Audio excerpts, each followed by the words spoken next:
Conseil décentralisé, une date importante selon Giscard.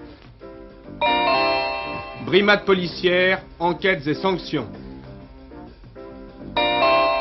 Prise record à Marseille, 10 millions de faux dollars. Déficit italien, de la voiture aux chaussures. Région Nord, conversion obligatoire, c'est le dossier de ce journal.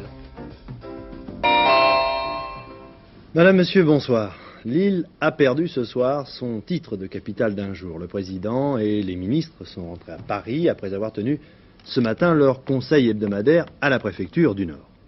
Déplacement controversé pour le gouvernement, cela fait partie des actions de décentralisation. Pour l'opposition, il s'agissait d'un voyage électoral avant les élections municipales particulièrement disputées à Lille entre messieurs Ségard et Mauroy.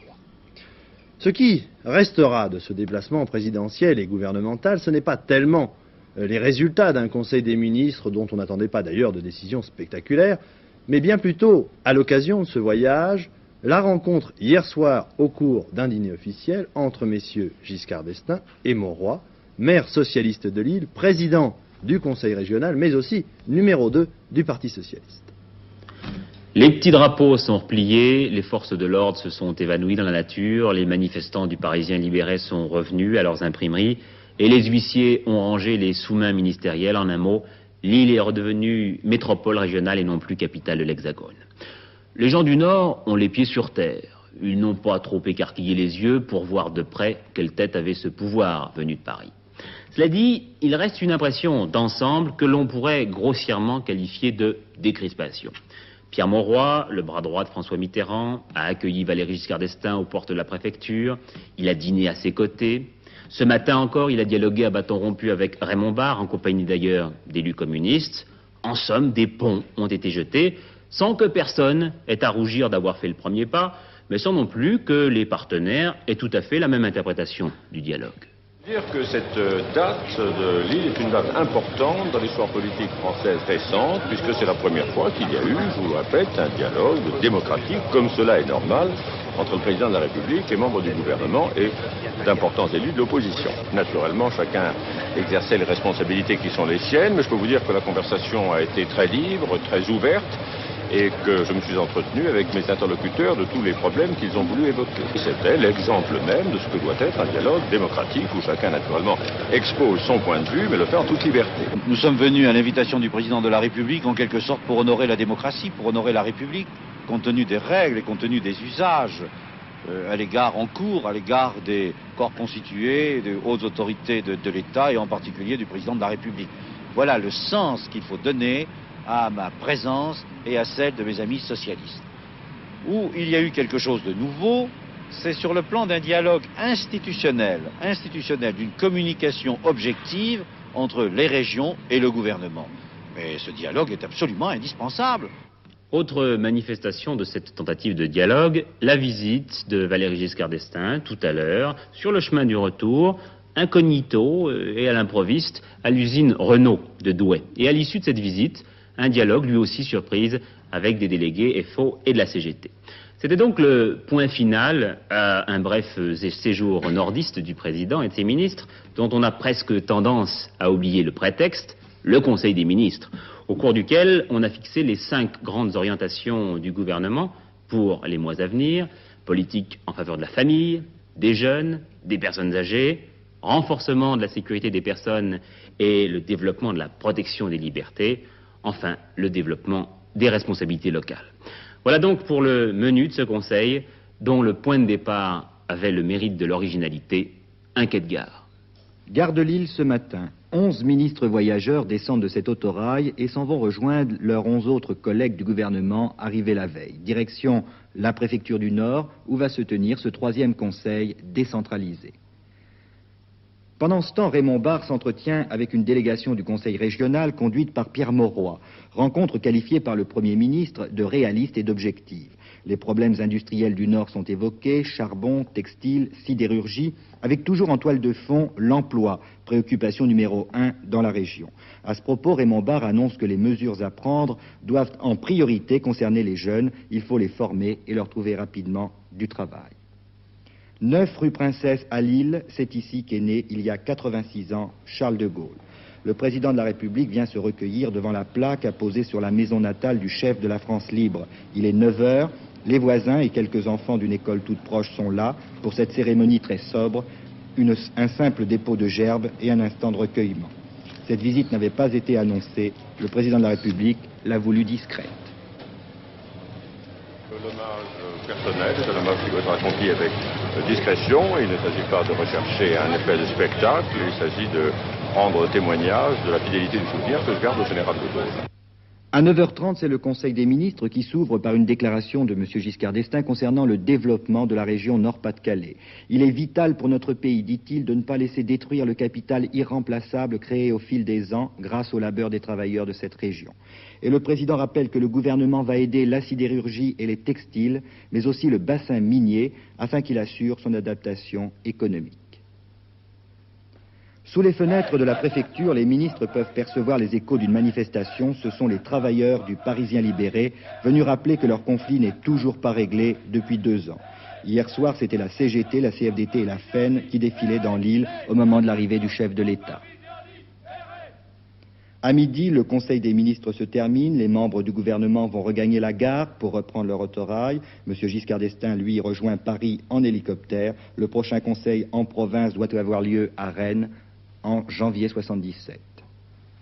À la fin de ce journal, notre dossier sera consacré aux problèmes économiques de la région Nord-Pas-de-Calais, qui se résument principalement au problème de la reconversion du bassin houiller et des difficultés de l'industrie textile face à la concurrence étrangère. 2 informations encore en bref. Interrogé par France Inter, M. Giscard d'Estaing s'est déclaré favorable à la création d'un corps de contrôle des contrôleurs fiscaux. Cette proposition intervient après les affaires qui ces derniers jours ont opposé certains commerçants et les agents des finances. Et puis cet après-midi, à l'Assemblée, M. Hector Roland, député UDR, a demandé des sanctions contre les services chargés de l'application de la loi sur la taxe professionnelle. De son côté, M. Durafour a fait savoir que tous les industriels et commerçants qui ont déposé un dossier de réclamation et qui ne sont pas d'accord avec le montant de leur taxe n'auront pas d'amende à payer avant que leur dossier ne soit examiné.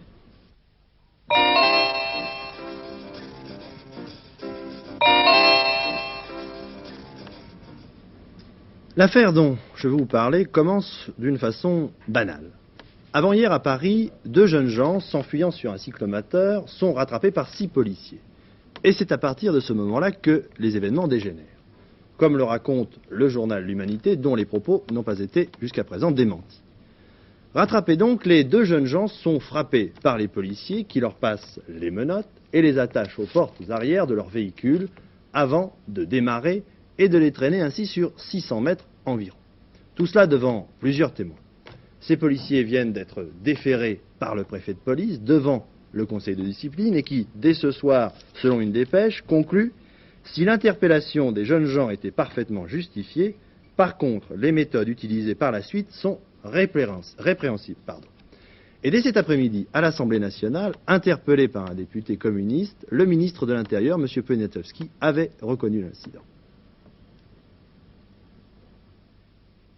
Il semble bien qu'il y ait eu acte de brimade.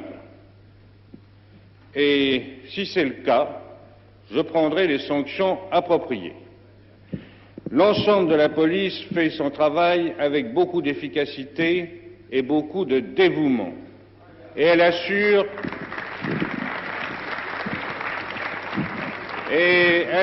monsieur le député, contrairement à ce que vous dites avec beaucoup de démagogie, elle assure la sécurité et la liberté des Français. En revanche,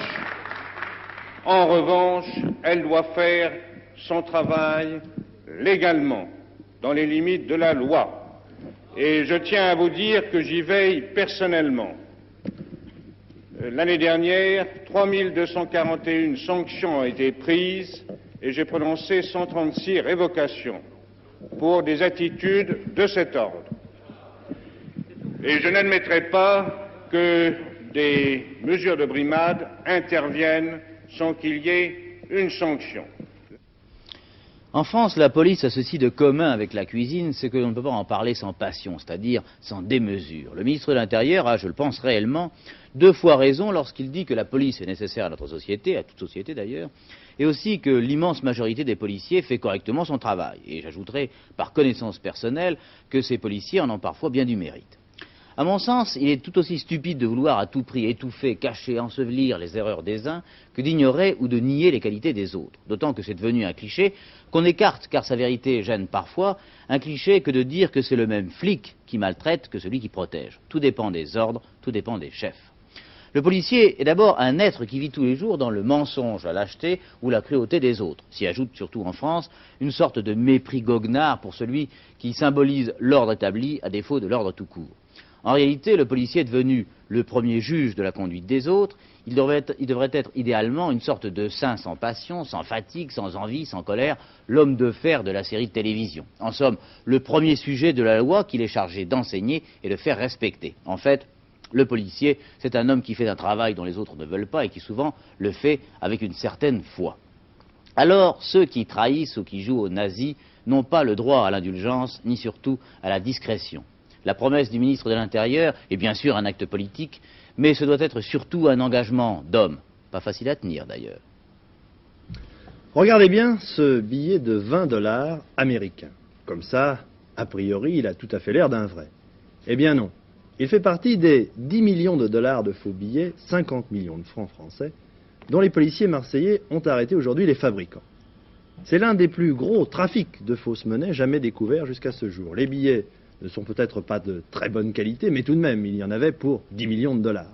Le responsable de l'enquête nous explique comment les policiers ont procédé. En ce qui concerne plus particulièrement cette affaire, on peut dire qu'au mois d'août dernier, elle a été déclenchée par l'arrestation en Espagne d'un nommé Suzanne Philippe, un directeur de société de la région toulonnaise, qui tentait de négocier 400 faux billets de 20 $. Elle s'est poursuivie par l'arrestation en Allemagne à Cologne d'un nommé De Blander, un ressortissant suisse, qui était lui, qui tentait de négocier plus de 200 000 $ du même type. Et elle a continué, l'enquête a continué, en collaboration effective et très étroite entre les services allemands, espagnols et français, et elle vient de trouver son aboutissement par la saisie du stock extraordinaire qui a été découvert à la Seine-sur-Mer. Ce stock est de 500 000 faux billets de 20 $, soit environ 5 milliards d'anciens francs. Est-ce que c'est une des plus grosses prises que vous ayez été amené à effectuer? En ce qui concerne la France, c'est la plus grosse prise qui ait été faite, et également en ce qui concerne l'Europe et même l'Amérique. Les billets, du moins une partie, les voilà, dans ces sacs. Près de 3 milliards de centimes en coupures de faux dollars. De la belle finition et un filigrane très léger. Les gens qui les ont imprimés sont vraiment de grands spécialistes. Et c'est au domicile d'Hernandez à la Seine-sur-Mer que la police judiciaire les a saisis lundi dernier. Nous ne sommes pas là dans le milieu traditionnel.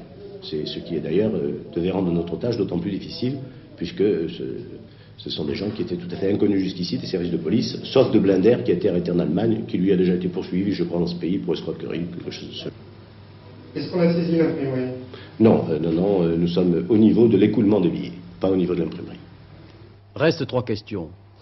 Qui a imprimé les faux dollars? Qui a financé l'opération? À quoi étaient destinés ces faux dollars? Qui les a imprimés? Apparemment pas les Français. Peut-être les Italiens, ce sont des spécialistes de la fausse monnaie, ils ont les meilleurs graveurs et les meilleures imprimeries. En tout cas ici, on ne se fait pas d'illusions, l'imprimerie a sans doute été détruite depuis longtemps. Ensuite, qui a financé l'opération? Un Allemand? Un Italien? Car paradoxalement, l'impression de faux billets entraîne de gros investissements, achat d'une imprimerie, papier, plaques d'imprimerie. Les financiers, en tout cas, ce ne sont pas les Français arrêtés à Toulon. Eux, ce sont, comme l'on dit, des porteurs de valises. Enfin, à quoi étaient destinés les faux dollars? À acheter de la drogue? À payer des receleurs? Quand on pose ces questions aux enquêteurs, ils se contentent de dire que pour eux, policiers français, l'affaire est finie.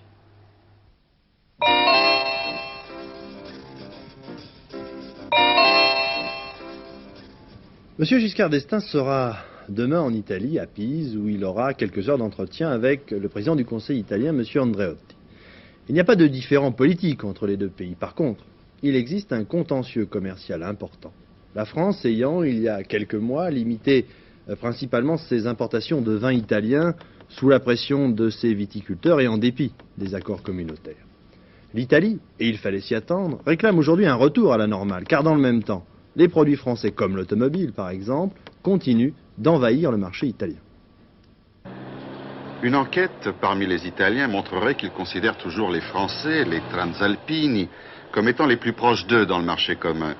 Mais s'il est vrai que les relations humaines et politiques entre la France et l'Italie sont excellentes, il y a des problèmes au niveau de l'intendance. La balance commerciale est depuis des années défavorable pour l'Italie.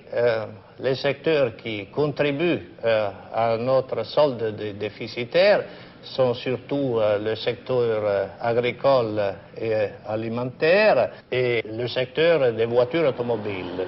L'automobile française en Italie, c'est avant tout Renault.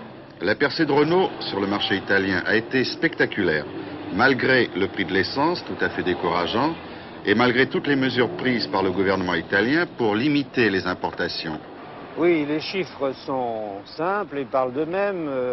50 000 Renault en 1972, pratiquement 100 000 Renault en 1976. Dans un marché italien qui a baissé de 40%. Si du moins l'exportation des fameuses chaussures italiennes pouvait compenser l'achat en devises des voitures françaises et des produits alimentaires français. Mais voilà que pour protéger les fabricants nationaux, le gouvernement de Paris impose un véritable blocus douanier sur les chaussures italiennes. Après la guerre du vin, on a pu parler d'une guerre de la chaussure. Les interventions des autorités françaises dans le domaine des chaussures, des jouets, de l'habillement, des vins, nous préoccupent fortement. Nos exportateurs sont extrêmement inquiets. Le secteur des chaussures est extrêmement important pour l'exportation italienne. Et j'espère bien que dans ce secteur, comme dans d'autres, les vins surtout, ces malentendus puissent avoir un terme dans un délai très prochain. Pour le vin sicilien, ça va mieux, puisque le gouvernement français a promis de supprimer en 1977 la taxe spéciale sur les vins italiens. Du moins, la guerre du vin n'a pas manqué de laisser des traces, des ressentiments. Ça a donné sûrement assez fortes préoccupations et nous avons eu de la part surtout de nos agriculteurs dans le Midi, la Sicile en particulier, des pressions assez fortes pour faire nous aussi des contre-mesures à la douane vis-à-vis des produits laitiers ou vis-à-vis de la viande française, ce que nous n'avons jamais voulu accepter. Parce que j'ai l'impression qu'il faut trouver d'autres façons pour se mettre d'accord, non pas celui de prolonger une guerre qui n'a aucun intérêt et qui peut simplement servir pour mettre les uns contre les autres. J'insiste sur l'idée que vraiment ce sont les deux secteurs les plus pauvres de notre pays et de la France qui se sont trouvés à chamailler entre eux. Dans l'immédiat, les échanges entre la France et l'Italie se définissent en termes d'invasion, celle de Renault, et de guerre, celle du vin et de la chaussure. Le président Giscard d'Estaing devrait s'employer en Italie à atténuer cet aspect belliqueux des rapports économiques entre Paris et Rome. À propos de l'Italie encore, le président de Fiat, M. Agnelli, a annoncé ce soir que le gouvernement libyen venait encore d'augmenter sa participation au capital de son entreprise. Et puis à l'étranger encore, l'Organisation des Nations Unies compte aujourd'hui un pays membre de plus, l'Angola. Gary Gilmore a gagné, si l'on peut dire, en parlant de ce condamné à mort américain qui veut absolument être exécuté. Il a gagné parce que la commission spécialisée vient de rejeter la demande de grâce déposée par son avocat contre son gré. Normalement, donc, maintenant, le juge doit décider de la date de l'exécution. La commission des grâces de l'État de l'Utah a donc décidé hier à Salt Lake City de maintenir la condamnation à mort de Gary Gilmore. Le gouverneur de l'État, qui avait bloqué l'exécution de Gilmore afin de saisir la commission, désormais ne peut plus intervenir. Gilmore devrait donc avoir gain de cause et être fusillé, ainsi qu'il l'a demandé, par un peloton d'exécution. En apprenant le délai ordonné par le gouverneur, Gilmore avait tenté de se suicider il y a 2 semaines. Depuis, il avait entamé une grève de la faim. Hier, il a répété qu'il trouvait sa condamnation à mort justifiée. Il a remercié la commission des grâces pour sa décision. Il me semble, a-t-il dit, que les Américains sont partisans de la peine de mort. Pourtant, il me semble également qu'ils ne veulent pas d'exécution et qu'ils se dérobent. Je ne demande rien, a-t-il poursuivi, et je ne mérite rien. En vertu d'une loi qui exige qu'un condamné à mort soit exécuté au plus tard 60 jours après sa condamnation, Gary Gilmore devrait être fusillé avant lundi prochain. I understood by the Utah law that I don't have to appeal. So I chose not to.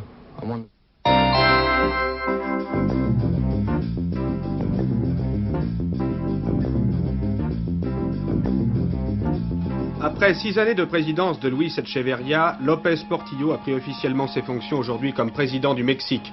Le gouvernement de M. Portillo est composé essentiellement de technocrates et de quelques membres du Parti révolutionnaire. Premier objectif pour le nouveau président, résoudre la crise économique. Récemment, le Mexique avait dû faire face à une dévaluation de 100% de sa monnaie.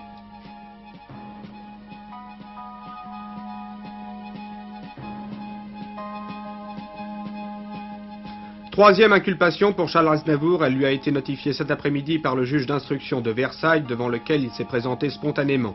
Il s'agit cette fois d'une inculpation de fraude fiscale sur plainte de l'administration des finances. Le juge avait lancé contre le chanteur un mandat d'amener en Suisse où il réside actuellement. Charles Aznavour devra répondre également de 2 inculpations concernant des transferts de fonds à l'étranger.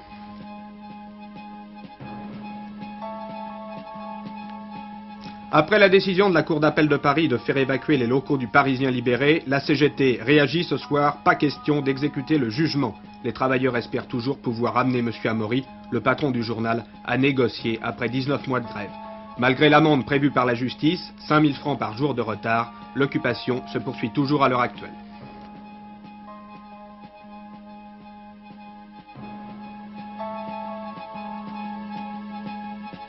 Cela fait 78 jours maintenant que les employés du commissariat à l'énergie atomique font grève. L'intersyndicale FO-CFDT entend s'opposer ainsi à ce qu'elle considère comme un projet de privatisation de l'usine nucléaire. D'autre part, les syndicats estiment qu'un relâchement dans les mesures de sécurité fait courir un danger certain à l'environnement et aux hommes. Pour l'instant, aucun dialogue n'a pu s'engager entre les OS de l'atome et la direction du CEA. À l'occasion du Conseil des ministres à Lille, on a donc une nouvelle fois reparlé des problèmes particulièrement graves de la région Nord-Pas-de-Calais. Il faut savoir qu'il y a quelques années encore, cette région perdait chaque année plus d'habitants que la Bretagne, que l'on cite pourtant toujours en exemple lorsqu'il s'agit d'exode de population. Partant de là, la reconversion industrielle du Nord-Pas-de-Calais a donc été lancée, mais depuis 2 ans, elle est frappée de plein fouet par la récession économique. Et aujourd'hui, le problème le plus important, le plus urgent à résoudre reste celui du bassin houiller qui s'apprête à fermer ses derniers puits. Dans moins de 10 ans, ces hommes devront changer de métier. Ici, les derniers puits seront fermés entre 1983 et 1985. Pourquoi a-t-on décidé de ralentir puis de fermer le charbon? La rentabilité. Moins de 8 millions de tonnes par an actuellement, contre 30 millions en 1934. Et de plus, son prix de revient est jugé excessif. Avant 1985, ce sont 40 000 salariés, dont 20 000 mineurs, qu'il faudra reclasser. La conversion industrielle du Nord-Pas-de-Calais, c'est essentiellement la conversion du charbon, qui fut à l'origine de son évolution industrielle. Mais c'est aussi la mutation du textile, et c'est encore les difficultés inhérentes au déplacement de la sidérurgie des régions traditionnelles vers le littoral. La conversion des mineurs, socialement, s'est faite sans aucun licenciement. Mais c'est la conversion de toute une région qui ne peut plus maintenant faire de charbon. C'est un métier pénible, dangereux. Les coups de grisou, la silicose qui ronge les poumons des mineurs. Ceux qui ont 30 ans de service ou 15 ans, avec des raisons médicales, ceux-là pourront prendre une retraite anticipée car ils ne peuvent ou ne veulent rien faire d'autre. Ainsi Paul Deléville, 44 ans, grand-père. Il est descendu au fond à 14 ans.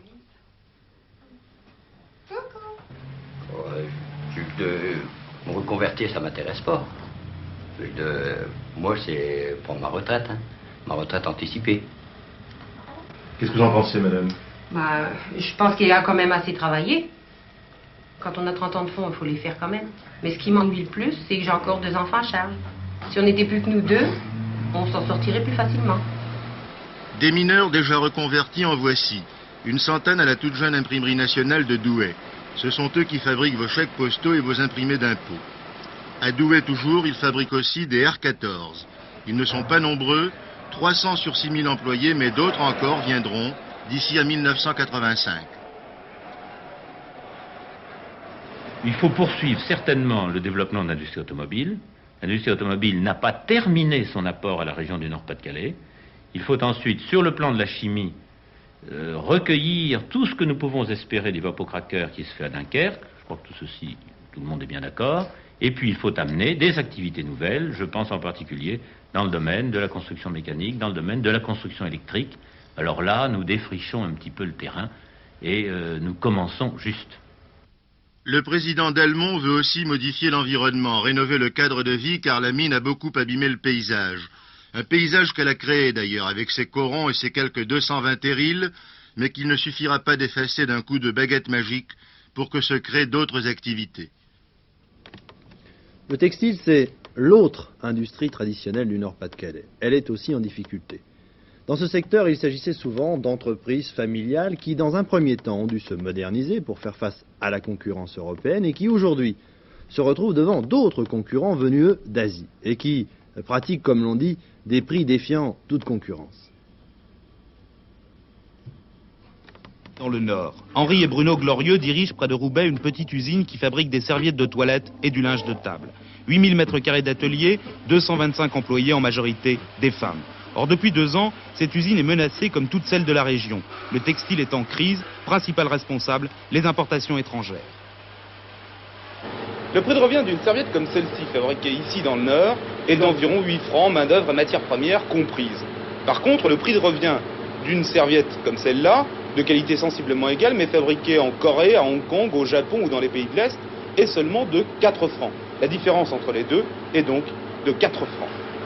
Un prix du simple au double. Conséquence dans l'industrie cotonnière, par exemple. Les importations, qui représentaient 50% du marché intérieur il y a 2 ans, couvrent maintenant 70% des besoins. Pour la première fois cette année, la balance commerciale du textile est déficitaire. Pour les syndicats, l'une des solutions, c'est de restructurer la machine industrielle et de sauvegarder l'emploi. Les licenciements, les fermetures d'entreprises ne datent pas d'aujourd'hui. Les restructurations qui ont eu lieu pour faire les grands groupes, il y a eu aussi le redéploiement, la sélection des productions. De 1964 à 1975, c'est 50 000 emplois textiles qui ont été supprimés dans notre région. Or, nous disons que cela sera lourd de conséquences, car le textile que nous ne produisons plus, tout le monde en a besoin. Et le textile que nous ne produisons plus aujourd'hui, nous le paierons très cher demain, comme d'ailleurs l'énergie. En attendant, les industriels paient leurs matières premières toujours aussi chères et la main-d'œuvre leur coûte par exemple 10 fois plus qu'en Afrique ou en Asie. Conséquence, une croissance de plus en plus faible, des investissements remis à plus tard, des marchés qui s'amenuisent sans cesse. Eh bien, nous sommes décidés à nous battre, comme nous l'avons toujours fait. Mais se battre sur un marché qui se désorganise, c'est une gageure. L'essentiel pour nous est de retrouver une organisation du marché international textile, parce que le problème n'est pas un problème du textile du Nord, mais un problème du textile européen. Il importe essentiellement que l'Europe redéfinisse dans les négociations qui sont nécessaires pour cela avec les pays du monde entier, les conditions dans lesquelles les échanges textiles se feront. C'est ça l'essentiel. Faute de cela, des usines fermeront et chaque année des ouvriers seront mis au chômage. Dans le Nord, cela concerne 100 000 personnes, c'est-à-dire 15% de la population active. Rien que pour cela, le maintien du textile est nécessaire, mais la régulation des échanges internationaux, c'est d'abord un choix politique et au plus haut niveau. Je viens d'apprendre à l'instant qu'il n'y aurait pas de journaux quotidiens parisiens, tout au moins vendredi.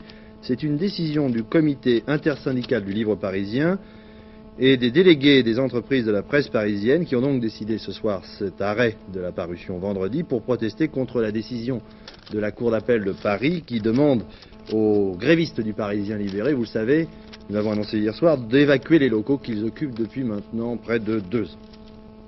Avant la météo, 2 communiqués. Vous savez que depuis quelques semaines, les comédiens de la télévision sont en grève. À propos de ce conflit, TF1, Antenne 2, FR3 et la Société française de production indiquent, et je cite leur communiqué, « La poursuite du mouvement de grève déclenché le 18 novembre dernier par les syndicats d'artistes-interprètes ne peut leur être imputée à ces chaînes et risque de compromettre en partie les programmes de fin d'année. Les sociétés nationales affirment qu'elles ont accompli des efforts très importants dans le sens des revendications présentées et elles ont fait notamment des propositions pour un système d'intéressement des artistes aux résultats de leurs activités commerciales. TF1, Antenne 2, FR3 ont déjà prévu pour 1977 un effort dans le domaine des productions originales de fiction, mais en ce qui concerne la limitation des films cinématographiques réclamés par les syndicats d'artistes, les sociétés nationales de télévision ont fait valoir que, compte tenu de leur cahier des charges, de leurs impératifs budgétaires et de l'intérêt des téléspectateurs, elles ne peuvent aller au-delà des limitations déjà intervenues en accord avec les représentants du cinéma. De leur côté, les syndicats d'artistes SFA et USDA rappellent leur position, je les cite également. À l'issue de la dernière rencontre, le 29 novembre dernier, il avait été décidé, en accord avec les responsables des sociétés de télévision, que les négociations étaient suspendues pour quelques jours. Il n'y a donc ni rupture ni interruption. Les syndicats se déclarent prêts, pour leur part, à poursuivre les discussions à tout moment. Fin de citation. Météo donc maintenant, c'est la tempête. Ces images nous viennent des côtes atlantiques, elles le prouvent. Elles ont été prises entre Saint-Nazaire et La Baule. En Bretagne, on a enregistré par exemple des creux de 8 mètres autour de l'île de Saint. Mais le vent n'a pas simplement soufflé sur les côtes. Dans l'Est, par exemple, un automobiliste est mort, déporté par le vent. Aujourd'hui donc, le vent a encore soufflé avec force au cours des dernières 24 heures. Les pointes de vent ont atteint 148 km/h à Belle-Île et 114 km/h à Paris. Il a beaucoup plu dans l'Est et dans le sud de la France, 44 mm en Corrèze par exemple. Jeudi, demain, le temps sera médiocre, les passages pluvieux alterneront avec de courtes éclaircies, les précipitations seront parfois abondantes, surtout sur la moitié sud, avec de la neige en moyenne et haute montagne. Les vents seront assez forts et pourront atteindre la tempête sur les côtes. Les températures varieront peu, malgré une baisse assez nette demain après-midi, notamment dans l'ouest de la France.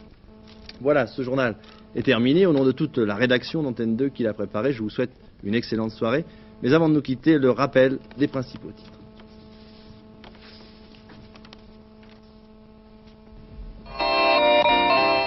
Rencontre Giscard-Monroy, l'événement de Lille.